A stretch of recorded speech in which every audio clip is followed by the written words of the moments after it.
Okay, here we have another example of linear programming.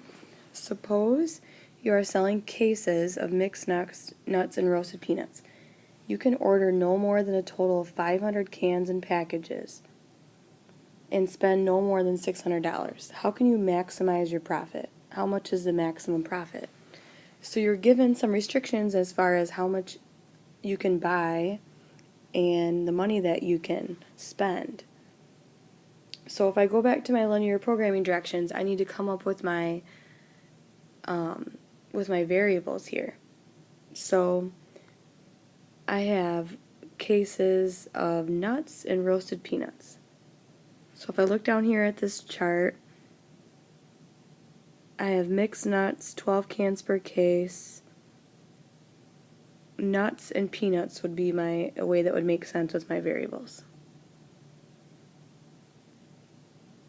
Next thing I'm going to do is, the most difficult thing is writing my constraints. So I have a constraint here with 500 total cans and packages. 500 total cans and packages. So if nuts come in 12 cans per case, so 12 cans per case of nuts, and then peanuts are 20. Altogether, I can't have any more than 500 of these. That's going to be one constraint. And then the other constraint has to do with spending money, $600. So how much is going to cost me to do this? So it's going to cost me $24 per case of nuts plus $15 per case of peanuts. And that has to be less than or equal to 600. So that's all I have right now for the constraints or the restrictions, but I also don't want to forget that I can't have negative nuts and I can't have negative packages of peanuts. Yes, it is important to include these. So I wrote out my constraints. Now I'm going to go through and graph the feasible region. So I have to be careful about my scale here.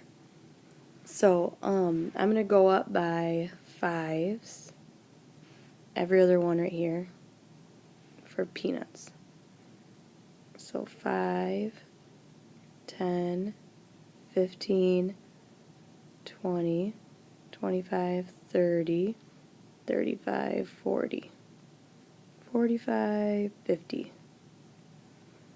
And nuts, I'm going to go up 10, 20, 30, 40, 50. Okay, then what I'm going to do is I'm going to graph these inequalities. So this just means it's going to be in the first quadrant over here.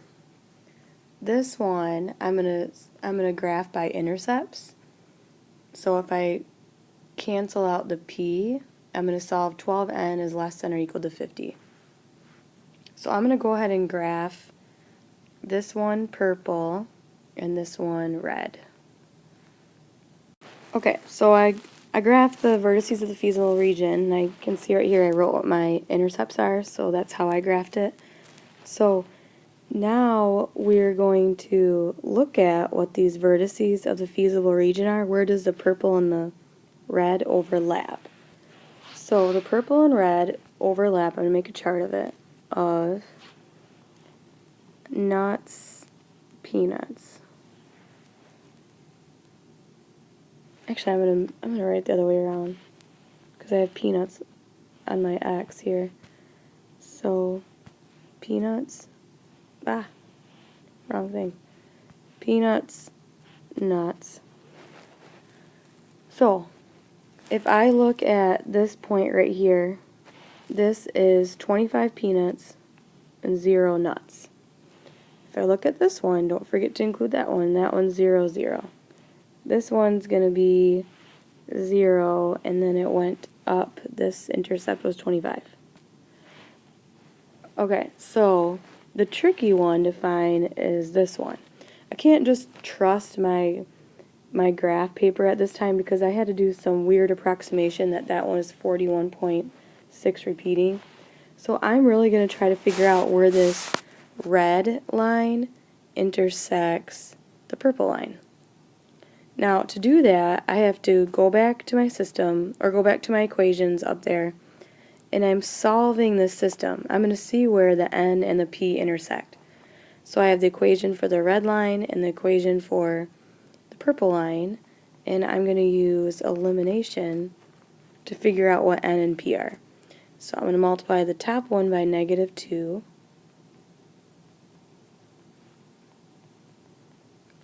and eliminate. So this is going to be 25 P's equals -400. Peanuts have to be 16. So you can plug peanuts back into any of the equations. So if peanuts is 16, nuts is 15. So if peanuts is 16, nuts is 15.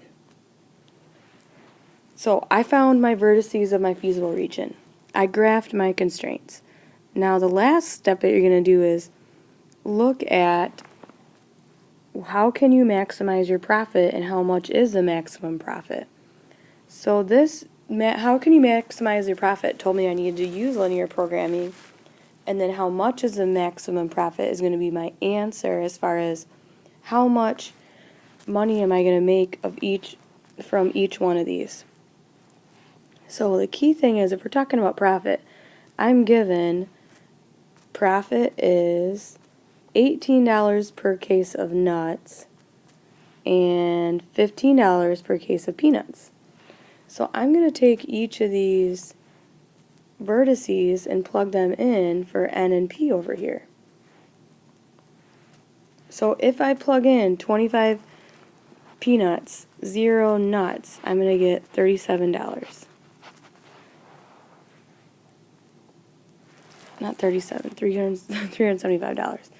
If I plug in the zeros, I'm not gonna make any money. If I plug in 16 peanuts, 15 nuts, I get $510. And if I don't buy any peanuts and I buy 25 cases of nuts, I'm gonna make $450. So the number that I should buy of each is 16 peanuts and 15 nuts. So my final answer is I should buy 16 peanuts and I should buy 15 cases of nuts, and the maximum profit I can make is $510.